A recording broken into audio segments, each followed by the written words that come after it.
Hi, I'm Jordan Coughlan, and this is my TCH 204 interview.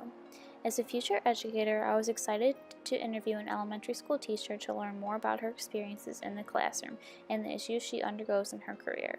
I interviewed Lauren Giacalone to learn more about her experiences as a teacher and understand what issues affect her the most in the classroom. It was really interesting to learn about her background and the daily schedule she undergoes as a teacher. Mrs. G graduated from Illinois State University with an undergrad degree in middle school science and social studies with a master's in reading. She has been teaching for 9 years now. Originally, Mrs. G started off for 4 years in Berwyn and now works for District 25 at Evergreen Elementary School. Mrs. G explained to me the differences in the communities, with Berwyn being low income and District 25 being a more middle to high level of income. I asked Mrs. G about the biggest change she's seen in education since she has begun teaching, and she had a lot to say. Mrs. G emphasized the advancements in technology, STEM science, and state testing. She also told me that there has been a change in regards to the decrease in students' responsibility and accountability. However, the demand on the classroom teacher is increasing.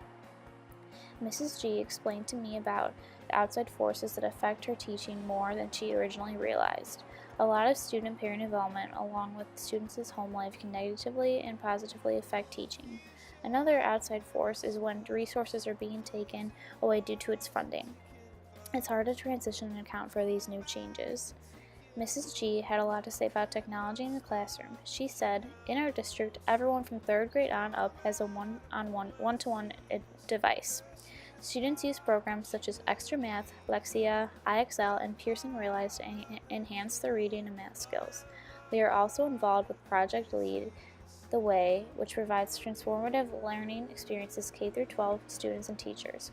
It is an engaging, hands-on classroom environment and empowers students to develop knowledge and skills that they need to succeed." She explained to me how students seem to respond very positively with technology in the classroom.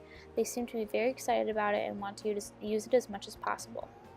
I specifically asked Mrs. G about a time where a student was struggling and how she was able to help him or her. She explained to me by telling me a story she remembered in the past. Mrs. G said, "When teaching a regrouping lesson, a student was really struggling. The rest of the class was working on their own, and this student was just staring at their paper. We had used base 10 blocks as an example when we first started the lesson, but I was just showing them over the document camera. When I pulled the student back to the back table and let her physically move each base 10 block, I figured it out if it needed to be broken up or if not. It finally started to click. I had her do several problems and her physically moving the manipulatives around and all the time encouraging her to tell me why she was doing each step. She ended up doing the rest of the problems on her own and got a 90% on the chapter test. It was interesting to see how different children learn in different ways, and you have to accommodate to their needs." Mrs. G told me that the administration at District 25 is very supportive and encouraging of all teachers.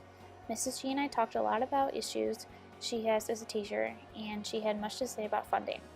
She told me the lack of funding and supplies that are available to the teachers is a concern. The amount of money teachers spend out of their own pocket is increasing every year. Due to the lack of funding, resources are also being taken away, in turn ends up being the teacher's sole responsibility. She highlighted the importance of the issue, saying, "In the end, students are the ones losing out.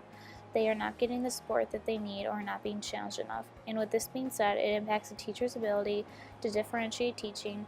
No one is challenged and no extra help is given to those students that really need it."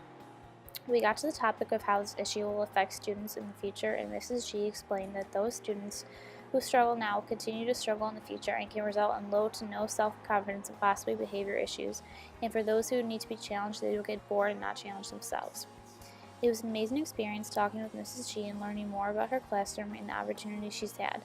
She gave me a lot of useful information that I will take into mind when I have my own classroom as an elementary school teacher.